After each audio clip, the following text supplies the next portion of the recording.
If you find my video useful, please subscribe. Thank you. All right, today we're going to show you how to mount a towel rack or a towel bar on a bathroom wall, okay? Things that you're going to need is obviously you're going to need a towel bar. You're going to need a Allen wrench for the set screws in the towel bar. You don't really need a drill. You can use one, I'll show you why. You definitely need a tape measure and a level, a marker or a pencil. You're going to need a Phillips head screwdriver, and then some kind of wall anchor. These are the ones that I find to be the most successful. They don't come loose, they hold tight, they don't loosen over time. I hate whenever you're in a bathroom and you can feel that the towel rack is loose. I think it's a bad look. So first things first, we're gonna figure out where we wanna put it on the wall. All right, for me, I'm gonna be putting it right here in the middle, in between basically my door and my shower. So we'll just keep the camera right here. First things first, you wanna figure out about the height that you want it. I want mine about normal height. So we're gonna be going about right here for our towel rack, all right? And that gives me enough room in between the door, gives me enough room in between my shower hook, that I think that's pretty good. So what I'm literally gonna do is just make a mark with where I want the first hole, okay? This is the easiest way to do it in my opinion. So I'm just gonna make an X right here. That's gonna be my first hole. And then I, luckily, have a long level. So my level is as long as this. And what we're gonna do first is measure from our two mounting points. So making sure these are tight on the ends. And then you're gonna measure from this mounting hole to this mounting hole, because that's the distance that I need to mount, is from this hole to this hole. Okay, so I'm gonna go ahead and measure that. All right, so if I remember correctly, this is a 22-inch towel bar, which means that my mounting bracket should be exactly 22 inches apart, and they are.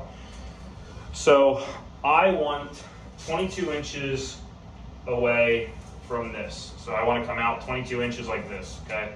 But I need to know that it's level first, right? So I'm going to take my level, I'm going to put one end of it here, right on that X, just so it crosses that X, okay?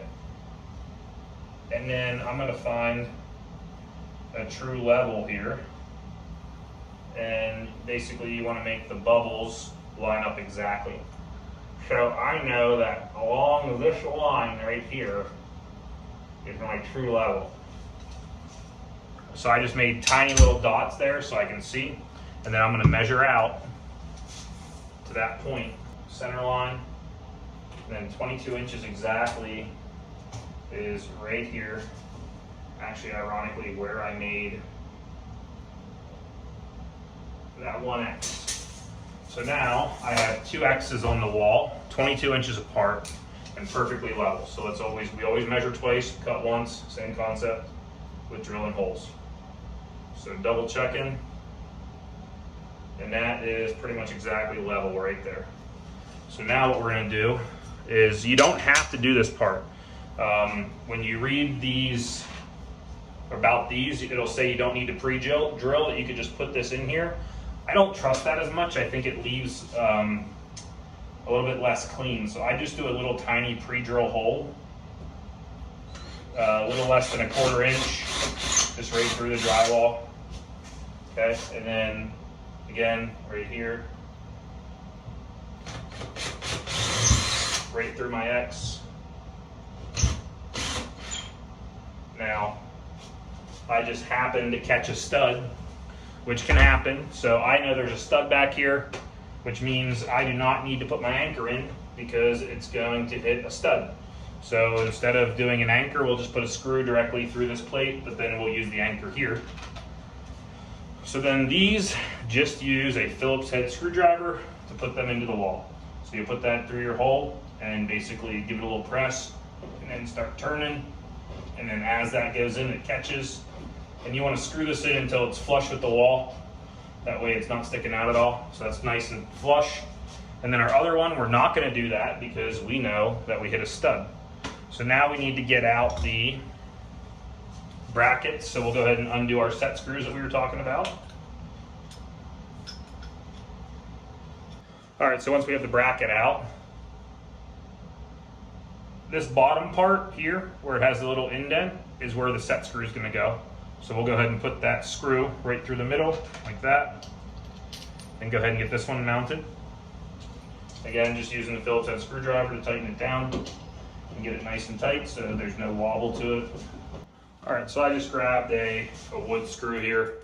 and I'm using an impact. You don't have to use an impact. I just know that I'm hitting the stud, so it's a little bit easier than having to screw it in with a screwdriver. And then I'll just tighten this one up as well. Okay, and you just want to make sure that they're oriented right, that part for the set screws at the bottoms. So just need to rotate that one just a little bit. Now we can put our brackets on. So first things first, we're going to put our bracket on that doesn't have the fixed end to it. So this bracket here. So you're just going to put that in place. Make sure it goes over top of the lip, and then we're going to tighten down our set screw. And then we can put the other bracket on here now. And then same thing. Make sure that one's in the right spot. And we'll go ahead and tighten the set screw, and then we're done. And we'll double check everything just to make sure everything looks right and is tight, but so far so good. Is it important? There we go. There we go. Then one final, take a look-see. And that is nice and level. So now you have a nice, strong bath towel rack that we don't have to worry about. And it's nice and level, and we're good to go. Hopefully that answers how to hang a towel rack for you. If you find my video useful, please subscribe. Thank you.